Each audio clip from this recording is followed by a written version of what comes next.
नमस्कार बच्चों, आपकी पाठशाला में आपका स्वागत है। बच्चों, आज हम आपके लिए झारखंड शैक्षिक अनुसंधान एवं प्रशिक्षण परिषद रांची के द्वारा जो एग्जाम लिया गया FA3 का साइंस सब्जेक्ट का क्लास 9 का उसका पूरा सॉल्यूशन लेकर के आए हैं। ये जो एग्जाम हुआ अब की बार इसका पैटर्न बदल दिया गया था बच्चों। इसमें अब की बार objective question, very short answer question, short answer question और लॉन्ग आंसर क्वेश्चन पूछे गए थे। तो चलिए देखते हैं वो क्वेश्चन क्या थे और उनके पूरे सॉल्यूशन को हम लोग कंप्लीटली देखने वाले हैं। जो शॉर्ट आंसर हैं, वेरी शॉर्ट आंसर है और लॉन्ग आंसर, सभी को हम लोग पूरा उसका पूरा सॉल्यूशन देखेंगे कि कैसे हमको आंसर राइटिंग करना है, ये भी हम यहाँ जानेंगे ऑब्जेक्टिव क्वेश्चन के आंसर के साथ साथ। तो चलिए देखते हैं पहला सेक्शन जो ऑब्जेक्टिव सेक्शन है उसमें पहला क्वेश्चन है कि वेटकर के द्वारा सभी जीवों को कितने जगत में बांटा गया है। तो इसका सही आंसर है बच्चों ऑप्शन बी सही होगा। 5 जगत में वेटकर ने सभी जीवों को 5 जगत में बांटा है। जो है 5 किंगडम्स में इसको बांटा हुआ है। अगला है कि नील हरित शैवाल क्या है। तो ये स्वपोषी होते हैं। नील हरित शैवाल जो होते हैं वो ऑटोट्रॉफिक होते हैं, स्वपोषी कहलाते हैं। अगला क्वेश्चन है डियर प्रोटोजोआ किस प्रजाति के जीव होते हैं। तो ये होता है प्रोटिस्टा प्रजाति के जीव होते हैं। अगला है पाइनस तथा साइकस ये क्या है। तो ये जिम्नोस्पर्म है। राइट, ये जिम्नोस्पर्म है। इसका सही आंसर हो जाएगा डी, जिम्नोस्पर्म। नेक्स्ट क्वेश्चन है यूकैरियोटिक, बहुकोशिक और विषमपोषी जीवों को रखा गया है किसमें। तो ये सब होते हैं फंगी। ये सब फंजाई हिंदी में बोलते हैं, इंग्लिश में फंगी बोलते हैं। अगला है गुरुत्वाकर्षण बल की खोज किसने की थी। तो वो आंसर हो जाएगा न्यूटन ने गुरुत्वाकर्षण नियम की खोज की थी। आगे हम लोग बात करते हैं। अगला क्वेश्चन है गुरुत्वाकर्षण स्थिरांक जी का मान होता है। तो इसका मान होता है 6.67 इंटू 10⁻11 न्यूटन मीटर स्क्वायर प्रति किलोग्राम स्क्वायर। राइट, तो यहाँ पर ये आपका ऑप्शन नंबर पहला वाला सही हो जाएगा, न्यूटन मीटर स्क्वायर पर किलोग्राम स्क्वायर। राइट, यहाँ पर प्रति का सिंबल भी लगना चाहिए। और नेक्स्ट क्वेश्चन है क्वेश्चन नंबर 8, किसी वस्तु का चंद्रमा पर भार पृथ्वी पर इसके भार का होता है। तो ये होता है 1/6 टाइम्स। ये आपका इक्वेशन आपने देखा होगा कि WM इक्वल टू होता है 1/6 टाइम W ऑन अर्थ, यानी कि वेट ऑन अर्थ। पृथ्वी पर जितना भार रहेगा उसका 1/6 भार होता है चंद्रमा पर भार किसी वस्तु का। अगला है दाब का एसआई मात्रक पास्कल होता है जो निम्न में किसके बराबर होता है।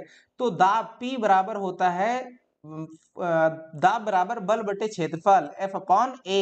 F का मात्रक होता है न्यूटन प्रति मीटर स्क्वायर। इसको लिख सकते हैं न्यूटन मीटर की पावर -2। सो न्यूटन मीटर की पावर -2 ये आपका सही आंसर हो जाएगा।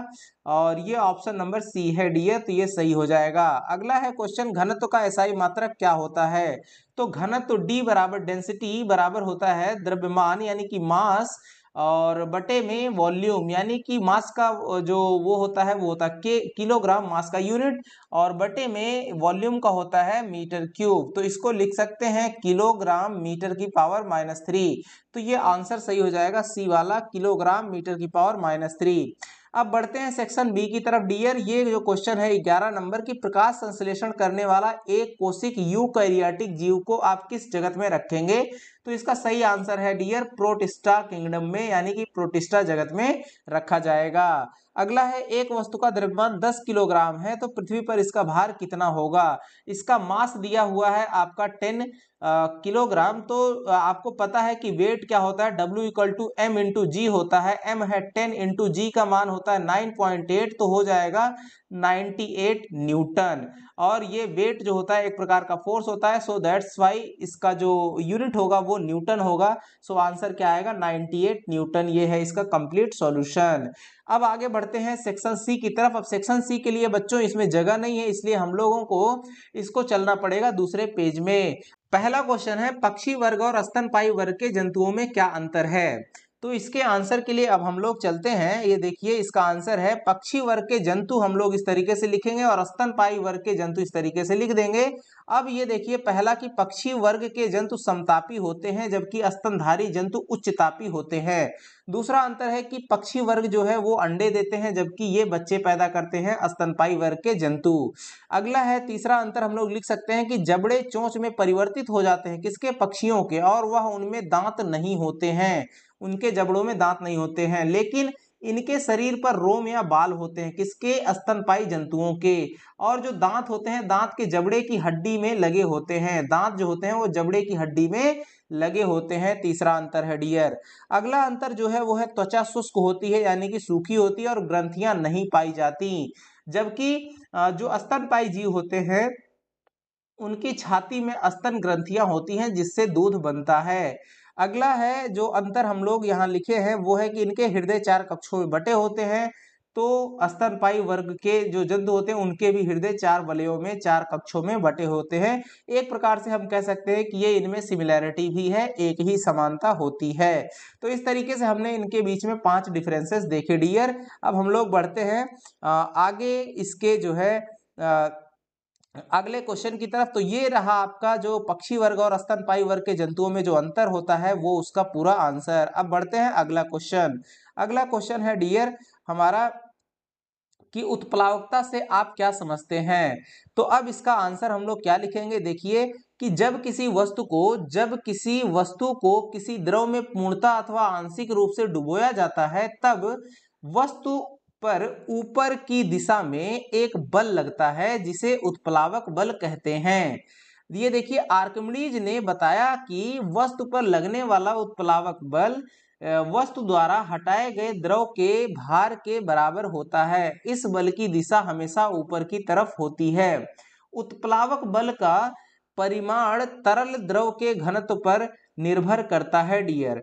आर्किमिडीज ने तैरने का नियम भी दिया था, देखिए वो नीचे दिया जा रहा है। लेकिन इसके पहले आप देखिए कि जैसे आपका पास ये एक पात्र है, ये पानी से भरा हुआ है इतना, अगर इसमें आप कोई गेंद है या कुछ भी डुबोते हैं नीचे की तरफ तो इसका जो द्रव्यमान है या फिर आप जो फोर्स इस पे लगा रहे हैं तो पानी के द्वारा ऊपर की तरफ एक फोर्स लगाया जाता है, इसी फोर्स को ही उत्प्लावक बल कहते हैं डियर। तो अब देखते हैं कि इसका जो आपका तैरने का रूल है वो क्या था। अब यहाँ पर दो फोर्सेस है, एक तो हमने जो ऊपर से ये वाला फोर्स लगाया और दूसरा इसमें फोर्स जो पानी लगा रहा है।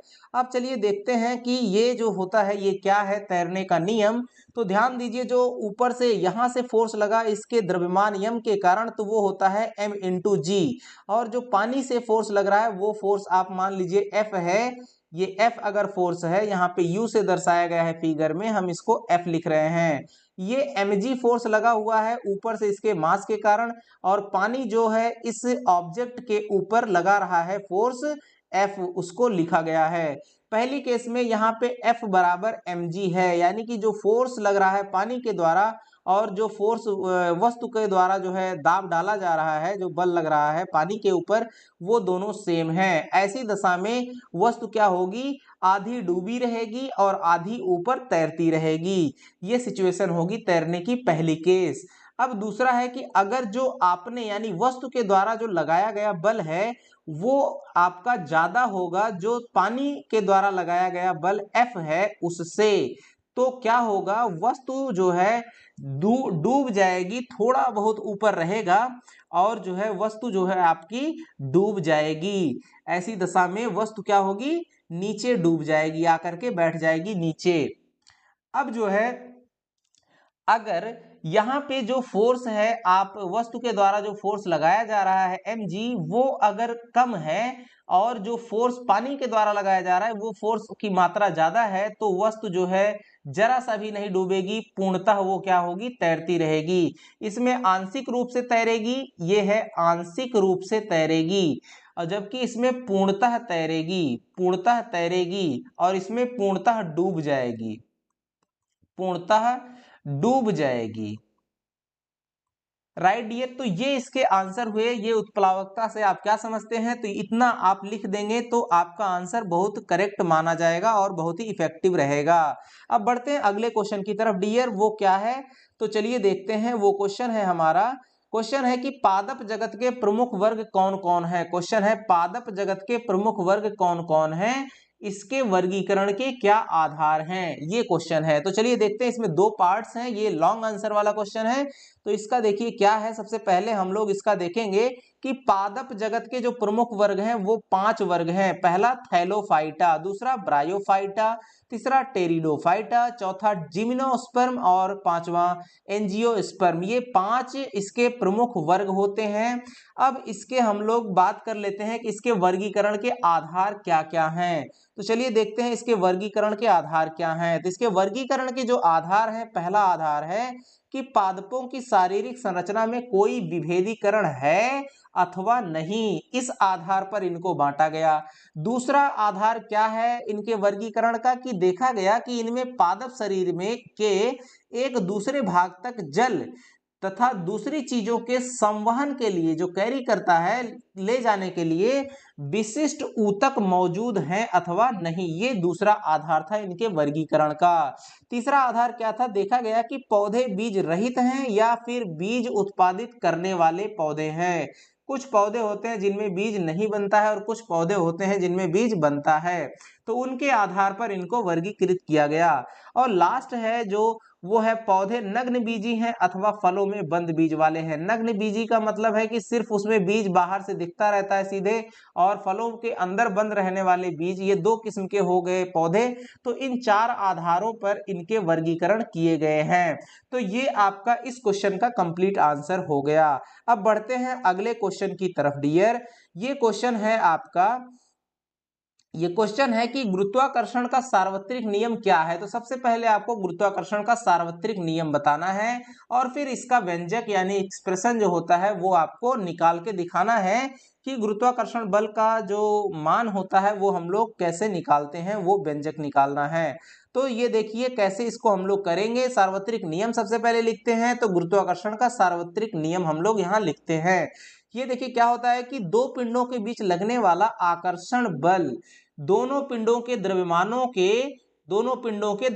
के गुणनफल के समानुपाती तथा उनके बीच की दूरी के वर्ग के व्युत्क्रमानुपाती होता है। और इस बल की दिशा दोनों पिंडों को मिलाने वाली रेखा के अनुदिश होती है। अनुदिश का मतलब होता है की दिशा में, यानी दोनों पिंडों को मिलाने वाली रेखा की दिशा में होती है।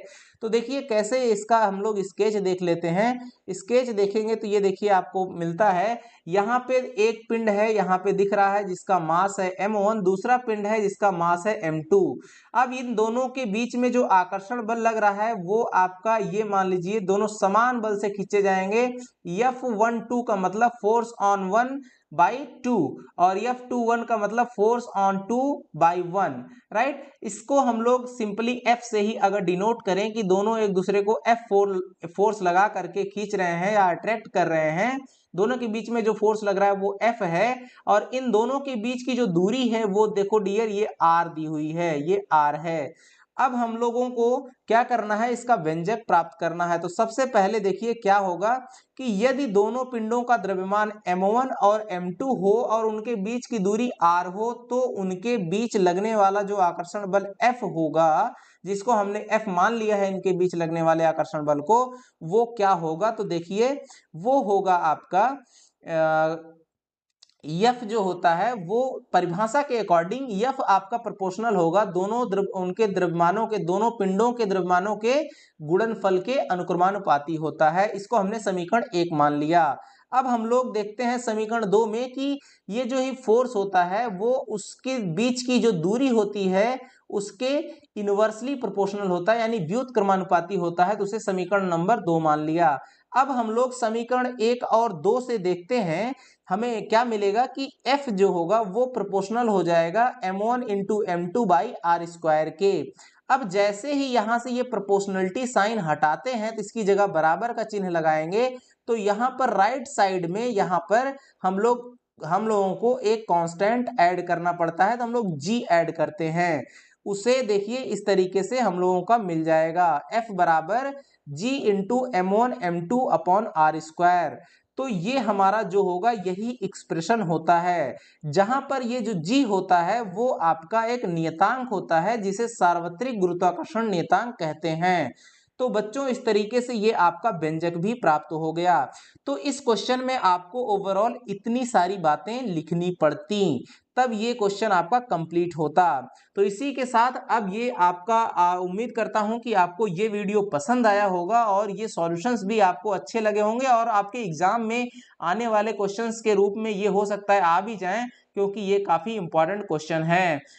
तो ठीक है बच्चों, अब जल्द ही मिलेंगे आपके लिए एक और ऐसे ही अब प्रैक्टिस वीडियो लेकर के आते रहेंगे, और भी कुछ जो एग्जाम होते रहेंगे उनके आंसर्स की वगैरह लेकर के आते रहेंगे। तो thank you for watching this video. So please like, subscribe and share with your friends. Thank you so much.